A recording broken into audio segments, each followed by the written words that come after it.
More than 1,200 people injured and tens of millions of dollars worth of damage. That's how Russia's Urals is entering its first day of recovery from a devastating meteorite explosion. RT's Igor Piskunov is at the epicenter and brings us the details. Thankfully, the night passed quietly and without any incidents in Chelyabinsk, since there were fears that more meteors were going to hit the area. Nothing of the kind happened, but the consequences of Friday's meteor are still quite a handful, and the main challenge for now is to repair the damage, especially all the broken windows in homes, since we are in the Urals. It's not exactly summer here, and overnight temperatures did drop way below zero, although authorities said that they've already managed to restore and repair around 1/3 of the damage. But it's not only about shattered glass. Lots of old buildings were damaged as well, like this factory there behind me, where parts of the wall and roof just collapsed, which is remarkable since we're around 100 kilometers, which is 60 miles away from where the meteor fell on Friday. The explosion was so powerful, NASA says it was equal to around 20 nukes dropped on Hiroshima. Thankfully, these explosions caused by the meteor were not accompanied by lethal radioactivity. For more on what happened here on Friday, here's this report. It wasn't a bird, a plane, or Superman, but something much louder, brighter, faster, and many times more terrifying. This big bright light came shining across the sky, blinding, brighter than the sun. It was around 9 a.m. when the skies were suddenly lit up by a meteor flying over Chelyabinsk, breaking into 3 parts and leaving a striking trail of smoke before vanishing. Just minutes later, the city and the surrounding areas were literally rocked by a series of massive explosions. I immediately called one of my teammates who lives in my building, and I couldn't get through to him. My phone didn't work, so I was a little bit scared at that point. So powerful, it damaged buildings and shattered windows all across the city. I was told that a plane crashed right into our building. Then we were told that a wall has been partly dislodged and metal structures inside were bent by the blast wave. It was very scary. Many were able to film the unearthly phenomenon, later flooding the web with footage as rumors spread of what it might have been.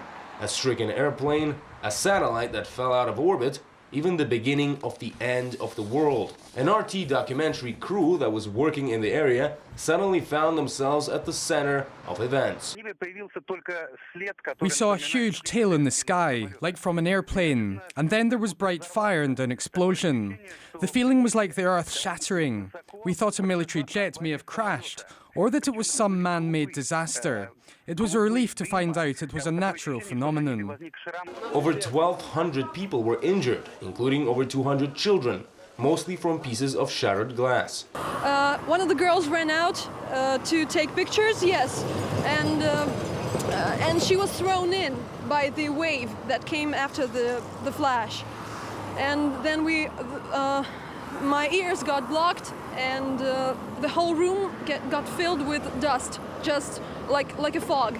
It's estimated the meteor's weight varied from 10 to 40 tons, and its speed of around 20 miles per second gave it a huge amount of energy and made it very difficult to detect in advance. There are telescopes and networks operated by NASA in the US and Roscosmos in Russia and the European Space Agency and others that are out there trying to detect and track asteroids. But honestly, there's a lot of them. There's hundreds of thousands. And their biggest focus is on the really large ones that are hundreds of meters in diameter or kilometers in diameter that could potentially, do to us what happened to the dinosaurs. Thankfully, no one was killed this time. And luckily, the meteor didn't hit any industrial facilities, including several nuclear sites located in the region. I must say, all of this really looks like a scene from a sci-fi movie, but it's really happened. And it's another reminder that no matter how advanced technology gets nowadays, when it comes to nature, often we can only watch helplessly and hope for the best. Igor Piskunov, RT, Chelyabinsk, Central Russia.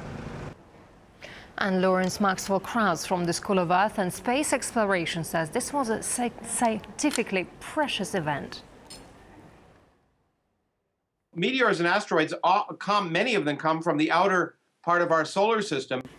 perturbations from the planet Jupiter and other planets. There's a huge store of comets, asteroids outside the orbits of Jupiter and outside, in fact, the outer solar system. Some of them periodically get disturbed by the gravity of the inner planets and get sent inward. Some of them are big balls of ice and become comets. Others are big balls of rock and impact on Mars and the Earth and the Moon.